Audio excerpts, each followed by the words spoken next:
একটি এসি উৎসের তাৎক্ষণিক তড়িৎচালক বল E সমান 200 sin 314 t ভোল্ট। এক্ষেত্রে আরএমএস ভোল্টেজ এবং উৎসের কম্পাঙ্ক হলো অপশন দেওয়া আছে। আগে নিজেরা পজ করে ট্রাই করি কোনটা হবে। তো চলো দেখে নেওয়া যাক কোনটা সঠিক। এমসিকিউ থাকার একটা প্লাস পয়েন্ট সেটা হয়েছে চেয়েছে এখানে কি কি আরএমএস ভোল্টেজ আর উৎসের কম্পাঙ্ক। তো অনেক সময় দুটো না বের করে একটা বের করেও উত্তর লেখা যায়। কিভাবে? আচ্ছা বলো তো এখানে কোন মানটা সব জায়গায় আলাদা আছে দেখে নাও। ভোল্ট দেখো, তো ভোল্ট এই দুই জায়গায় সেম আছে, কিন্তু কম্পাঙ্ক দেখো 5, 50, 500, 5, তাহলে কম্পাঙ্ক আলাদা। তাহলে আমরা চেষ্টা করবো আগে কম্পাঙ্ক বের করার। তাহলে যেটা আসবে সেটাই উত্তর, ভোল্টেজ দেখার প্রয়োজনই নেই। তাহলে এটাকে আমরা কার সাথে তুলনা করব?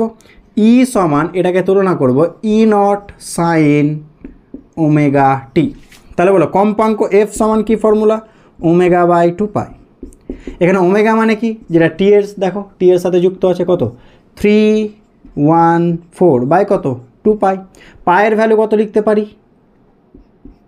3.14। তাহলে এটা কাটলে কত হয়ে যাবে? 100। তাহলে 2 দিয়ে 100কে ডিভাইড করলে 50 হার্জ। তাহলে যেটা কম্পাঙ্ক 50 আছে সেটা উত্তর। 5, 550। তাহলে অপশন বি সঠিক। আরএমএস বের করা ছাড়াই উত্তর বলতে পারি। তবুও চলো আরএমএসটা বের করে দেখে নিই। তাহলে ই আরএমএস চেয়েছে। ই আরএমএস মানে কি বলো? E0 বাই কি √2। E0 এর ভ্যালু কত? এটা, তার মানে এটা 200 বাই কত √2। ঠিক আছে, এবার দেখো যদি ক্যালকুলেশনের সমস্যা হয় আমরা এইভাবে করতে পারি। সেটা হচ্ছে 200 বাই √2 মানে কত 1.41।